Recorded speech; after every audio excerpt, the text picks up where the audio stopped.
5월 23일 새벽 기도의 말씀입니다. 오늘 본문은 빌립보서 1장 1절부터 11절입니다. 그리스도 예수의 종 바울과 디모데는 그리스도 예수 안에서 빌립보에 사는 모든 성도와 또한 감독들과 집사들에게 편지하노니 하나님 우리 아버지와 주 예수 그리스도로부터 은혜와 평강이 너희에게 있을지어다. 내가 너희를 생각할 때마다 나의 하나님께 감사하며 간구할 때마다 너희 무리를 위하여 기쁨으로 항상 간구함은 너희가 첫날부터 이제까지 복음을 위한 일에 참여하고 있기 때문이라. 너희 안에서 착한 일을 시작하신 이가 그리스도 예수의 날까지 이루실 줄을 우리는 확신하노라. 내가 너희 무리를 위하여 이와 같이 생각하는 것이 마땅하니 이는 너희가 내 마음에 있음이며 나의 매임과 복음을 변명함과 확정함에 너희가 다 나와 함께 은혜에 참여한 자가 됨이라. 내가 예수 그리스도의 심장으로 너희 무리를 얼마나 사모하는지 하나님이 내 증인이시리라. 내가 기도하노라. 너희 사랑을 지식과 모든 총명으로 점점 더 풍성하게 하사 너희로 지극히 선한 것을 분별하며 또 진실하여 허물 없이 그리스도의 날까지 이르고 예수 그리스도로 말미암아 의의 열매가 가득하여 하나님의 영광과 찬송이 되기를 원하노라. 아멘. 오늘부터 새롭게 빌립보서의 말씀을 가지고 함께 나누게 됩니다. 빌립보는 고대 마케도니아의 로마 식민지였는데 수많은 퇴역 군인이 거주한 까닭에 로마에 대한 애국심이 각별한 도시이기도 했습니다. 그래서 바울은 그곳에서 예수님이 세상에서 진짜 왕이라고 선포할 때 많은 부딪힘이 생겼었죠.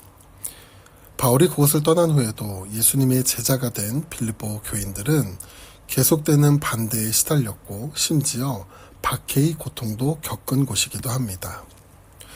이러한 상황 가운데서도 빌립보의 교회가 세워졌는데 그 과정을 간단히 살펴보면 바울이 2차 전도 여행을 시작할 때 그 목적지는 원래 아시아였으나 성령의 강권하심과 또 마게도냐 사람의 환상을 보고 발길을 돌려 유럽에 속한 마게도냐의 첫 성인 빌립보로 가게 됩니다. 빌립보는 유럽의 첫 관문인 마게도냐에서 중요한 위치를 차지하고 있는 도시로 작은 우물이라는 이름의 뜻을 지니고 있습니다. 이곳에서 바울은 두아디라 성의 자주장사 루디아에게 복음을 전하고 세례를 베풀었으며 귀신 들려 점을 치던 여종을 치유했고 로마 정부의 하급 관리였던 간수에게도 복음이 전해졌습니다. 그리고 이렇게 전해진 복음은 빌립보 교회를 세우고 더 나아가 유럽 복음화의 시작이 되기도 했습니다. 이러한 역사적 배경 가운데 빌립보서는 어떻게 쓰여진 것일까요? 사도 바울이 처음 빌립보에 왔던 시기는 AD 51년경으로 추정되는데 그로부터 10년의 세월이 지나 AD 61년경 바울은 로마의 감옥에 갇혀 재판을 기다리고 있었습니다. 거기서 바울은 빌립보 교회 성도들에게 이 편지, 즉 빌립보서를 쓰게 된 것이죠. 그리고 오늘 그 내용을 함께 살펴보려고 합니다. 첫 시작을 보면 이렇게 기록하고 있습니다.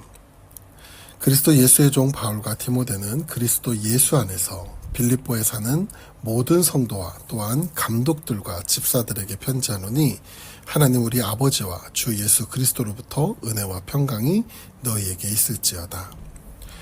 여기 첫 시작을 보면 사도 바울의 몇 가지 특징을 살펴볼 수 있는데 먼저 사도 바울은 자신이 서신서에서 항상 자신의 정체성을 먼저 밝히고 있는데 여기 보면 그리스도 예수의 종이라고 고백합니다. 여기 종이라는 단어는 헬라어로 둘로이라는 단어를 사용하는데 이는 노예라는 뜻을 가지고 있습니다. 노예는 오직 자기 주인의 명령에만 복종하는 자를 말하죠. 바울이 자신을 우리에게 익숙한 사도라는 지칭을 하지 않고 종, 다시 말해 노예라고 지칭한 이유는 자신은 오직 예수님의 말씀만 따르고 복종하는 자라는 것을 밝히고 있는 것입니다. 그리고 바울은 이어서 그리스도 예수 안에서라는 표현을 하는데, 이는 예수 그리스도와의 연합의 중요성을 말하고 있는데, 그 대상을 자신과 디모데 그리고 빌립보에 사는 모든 성도와 교회의 구성원인 감독 집사들까지 포함하고 있습니다.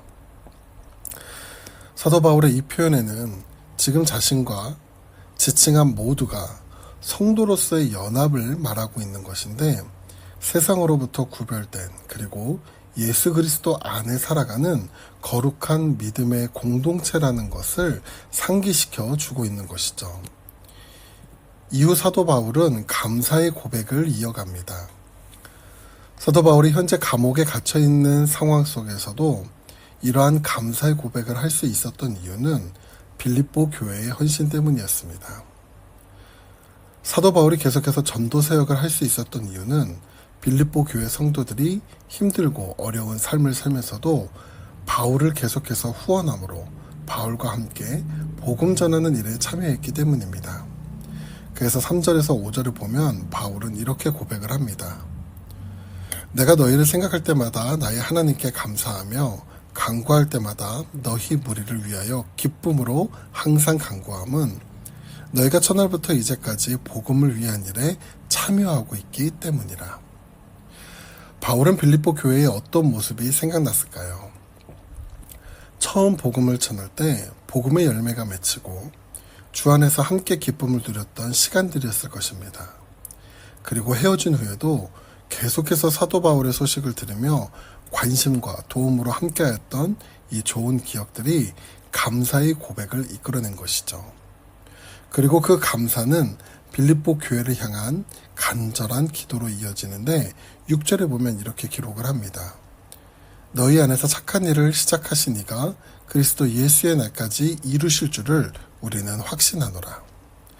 지금 빌립보 교회의 상황이든 사도 바울의 상황이든 순탄하고 평안한 상황이라고 할 수 없습니다. 앞서 말한 대로 빌립보 지역의 특성상 복음을 지키고 전하는 데 있어 많은 어려움과 핍박이 있는 상황이었고, 바울 또한 복음으로 인해 감옥에 갇혀 어려움을 겪고 있는 상황이었죠. 그런데 사도 바울은 빌립보 교회 성도들을 향해 너희 안에서 착한 일을 시작하신 이가 그리스도의 예수의 날까지 이루실 줄을 우리는 확신하노라 라고 말하고 있는 것입니다. 여기 너희 안에 착한 일을 행하시는 이는 바로 하나님을 말하며, 그가 행하시는 그 착한 일은 바로 성도들을 구원으로 인도하신다는 것을 말하고 있는 것인데, 빌립보 교회 성도들을 향한 그 하나님의 신실하심을 잊지 말라고 전하는 것이죠. 사도 바울이 빌립보 성도들을 향해 그들의 구원을 확신하는 이유는 무엇일까요? 7절 말씀입니다. 내가 너희 무리를 위하여 이와 같이 생각하는 것이 마땅하니 이는 너희가 내 마음에 있음이며 나의 메임과 복음을 변명함과 확정함에 너희가 다 나와 함께 은혜에 참여한 자가 됨이라. 여기 보면 사도 바울은 빌립보 성도들을 향해 너희가 내 마음에 있다고 말합니다. 그러면서 너희가 다 나와 함께 은혜에 참여한 자들이라고도 말합니다.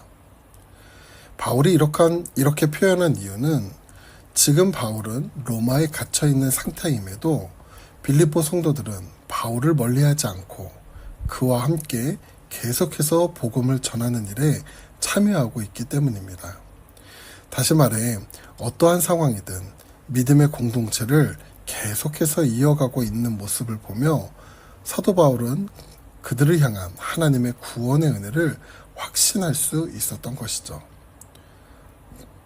그러면서 바울을 향한 빌립보 성도의 관심과 헌신뿐만 아니라 교회를 향한 바울의 마음 또한 고백하게 되는데 8절 말씀에 이렇게 나옵니다. 내가 예수 그리스도의 심장으로 너희 무리를 얼마나 사모하는지 하나님이 내 증인이시니라. 교회를 향한 사도 바울의 사모함이 예수 그리스도의 심장으로 표현합니다. 이는 예수 그리스도의 사랑을 말하는데 자신의 몸을 십자가에 내놓으시고 피 흘려 죽으심으로 우리를 향한 그 사랑을 드러낸 희생적 사랑으로 지금 바울은 교회를 향해 이러한 절절한 마음을 고백하고 있는 것이죠. 그러면서 바울은 교회를 위해 세 가지를 기도합니다. 먼저 9절입니다. 내가 기도하노라 너희 사랑을 지식과 모든 총명으로 점점 더 풍성하게 하사. 빌립보 교회가 가진 사랑은 무엇을 말하는 것일까요? 바로 하나님을 향한 사랑입니다. 그 하나님을 향한 사랑이 지식과 총명으로 더 풍성해지길 기도하고 있습니다. 여기 지식은 하나님을 아는 지식이고 총명은 통찰력과 분별력을 말하고 있습니다. 하나님을 아는 지식과 그것을 분별하고 통찰할 수 있을 때 하나님의 사랑을 더욱 분명하고 풍성하게 발견할 수 있기에 바울은 이를 위해 기도한 것이죠. 바울의 두 번째 기도는 이렇습니다. 10절입니다. 너희로 지극히 선한 것을 분별하며 또 진실하여 허물없이 그리스도의 날까지 이르고. 하나님을 아는 지식과 분별력을 통해 하나님의 사랑이 풍성해질 때 지극히 선한 것을 분별할 줄 안다고 말하는데, 이때 지극히 선한 것이란 하나님이 기뻐하시는 일을 의미합니다. 하나님의 마음을 알고 하나님에 대한 사랑이 풍성할 때 하나님이 진정으로 기뻐하시는 일을 발견하게 되고, 뿐만 아니라 진실하여 허물없는 삶, 즉 세상으로부터 구별된 성도의 삶을 주님 다시 오실 날까지 살아갈 것을 사도 바울은 간구하며 기도합니다. 그리고 세 번째 11절을 보면 이렇게 나옵니다. 예수 그리스도로 말미암아 의의 열매가 가득하여 하나님의 영광과 찬송이 되기를 원하노라. 여기 의의 열매는 하나님의 뜻대로 살아가는 삶의 모습을 말하는데, 이는 자신의 힘과 노력으로 이루어지는 것이 아니라 오직 예수님을 통해서 이루어질 수 있는 삶입니다. 사도 바울은 이 빌립보 교회가 끝까지 예수 그리스도를 믿고 의지하며 살아갈 때 그 삶의 모습을 통해 하나님의 영광과 찬송이 나타나길 기도하고 있는 것이죠. 사랑하는 태국 한인교회 성도 여러분, 오늘 바울의 헌신과 노력으로 빌립보 교회에 복음이 뿌려지고 그곳에 교회가 세워졌을 때 그 복음의 은혜가 교회로부터 바울에게로 흘러가고 있으며, 교회를 통한 은혜가 바울의 삶 가운데 함께 있을 때 다시 교회를 향해 기도하는 바울의 모습을 보면서 복음으로 묶여진 사도 바울과 빌립보 교회의 모습이 너무 아름다워 보이지 않습니까? 저는 개인적으로 오늘 본문을 묵상하며 이런 믿음의 공동체가 태국 한인교회에도 나타나길 소망해 보았습니다. 복음으로 모인 우리 공동체 가운데 말씀과 기도가 더욱 풍성하여져서 하나님이 기뻐하시는 일들이 우리의 삶에 이루어질 때 하나님의 영광이 드러나는 그런 아름다운 공동체, 오늘 우리가 꿈꾸고 바라볼 믿음의 공동체의 모습인 줄 믿습니다. 뿐만 아니라 복음으로 묶인 우리 공동체 구성원이 때론 어려운 문제나 해결할 수 없는 상황 가운데 처해 있을지라도 서로를 위해 기도하며 격려하며 끝까지 이 믿음의 경주를 해 나갈 수 있도록 붙잡아주는 믿음의 공동체가 되길 간절히 소망합니다. 기도하겠습니다.